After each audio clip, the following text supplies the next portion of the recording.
Thank you for taking the time to speak today. Thank you. I'd like to start by asking Aria a question. I spoke with director Sean Levy and was blown away to learn this is not only your first starring role, but also your first time acting. What was it about this project that made you want to venture into acting?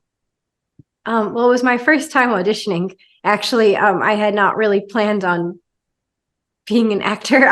I'd always dreamed about it when I was little, and when I was like 6 or 7, I really stifled that dream.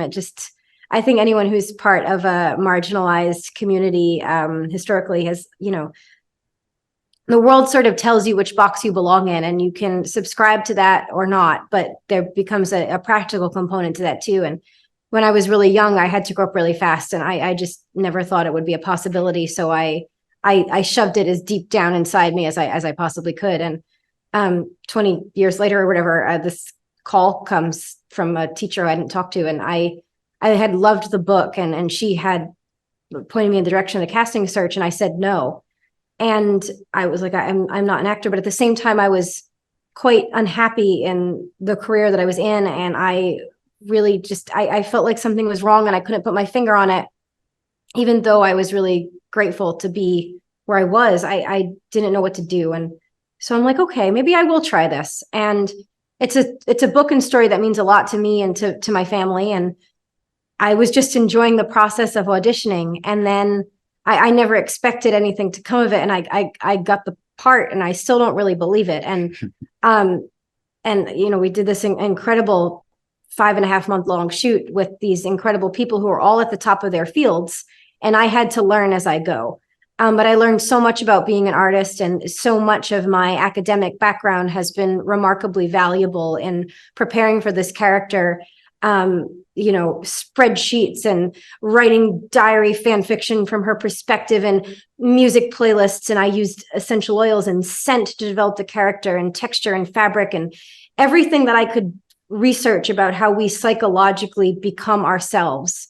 I tried to bring into this character based on not only how I've been trained before as an academic, but acting is really just about being human. And while I don't have anything really in common with her, we come from different times, different backgrounds, different ways of seeing the world, and different mentalities. I just really, I found that I could still find ways into her. And I loved building that person from scratch using this incredible source material, both in terms of book and script. And for the first time, I feel universally happy. I feel like I found the thing I've always wanted to do. And I'm just really grateful that I was able to do that thing with a wonderful, wonderful group of people. No, that's really wonderful and very touching. And I mean, I love it. Fantastic. And Louis, for you, what was the draw? Of course, you get to work, with a great story and Sean and Netflix, but was there one aspect of the character or the story that pulled you in? Actually, yeah, there was something that I was thinking about just a minute ago. In fact, there's a certain the love for radios that he has, the skill, he's got almost prodigy level of skill in terms of radios, building radios, understanding, operating them, fixing them.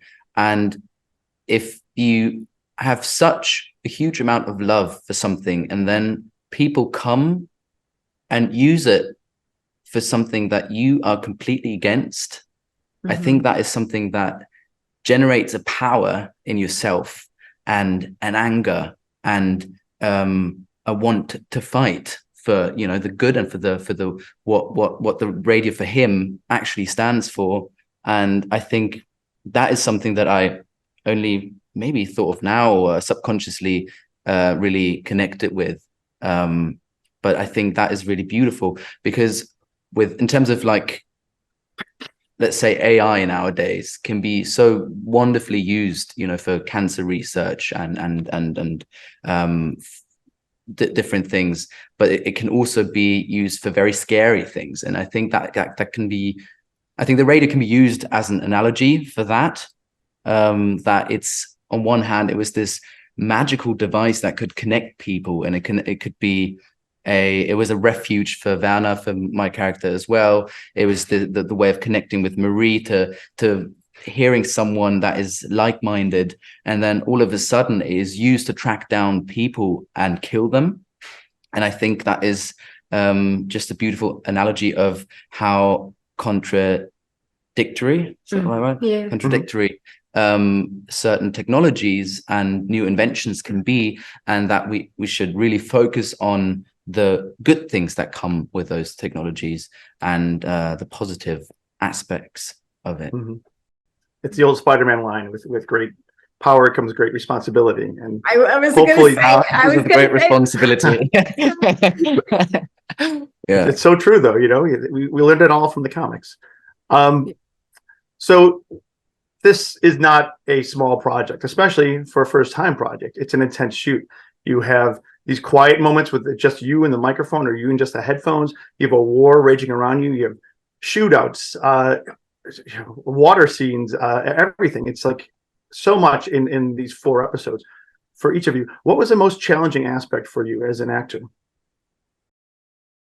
doing it all for the first time, frankly, because every single day was a learning experience. Like the first time I filmed something in a car, a learning experience. The first time I, had to handle a crazy prop, a learning experience. You enjoyed driving the car, didn't you? I wasn't allowed to like actually physically drive that. That was the only thing that I actually had doubled. Because it was too dangerous for Mark Ruffalo. Well, he also couldn't drive the car. Why? Neither of us were allowed to drive the car. It was like some sort of safety thing. I thought, but he has a license, like he can see. So I thought he was going to do it. I felt a lot better that they didn't have him do it, though. It's a little more equalizing.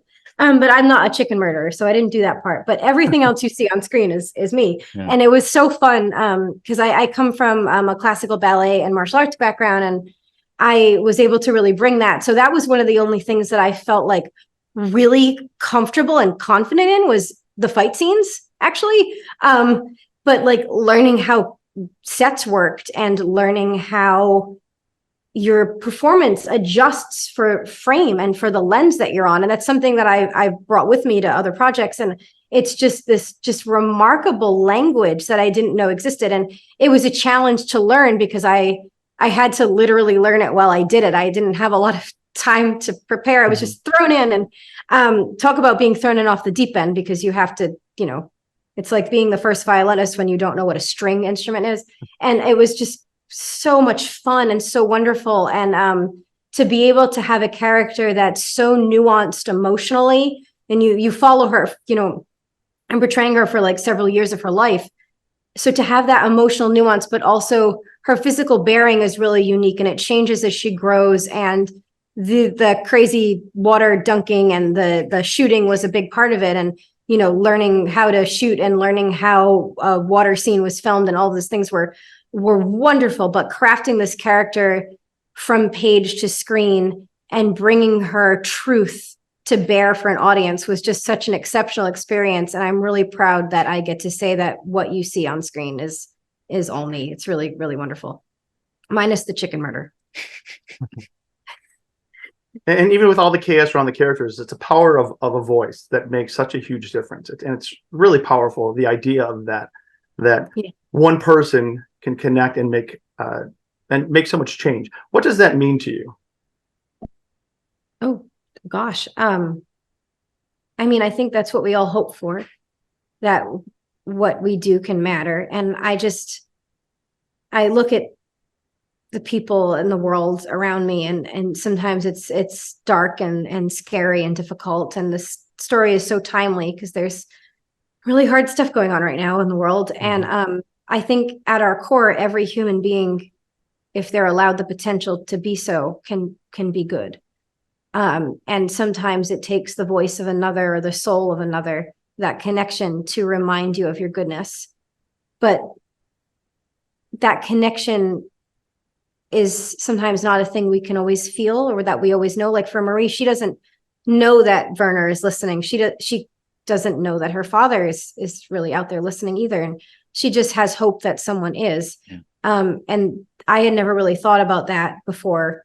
And I think that's, why I really look up to her as a person, because she's really beholden to this idea of, you cannot let the darkness dim your light. You have to hold on to your hope and believe that something better is going to come and that things are going to work out. And that's not a quality that I possess, but I really learned from her, and I've been able to grow a lot myself. And I hope that people who experience the story, whether in book form or film form or both, I hope both, can feel a bit more connected to the people around them and a bit more hopeful.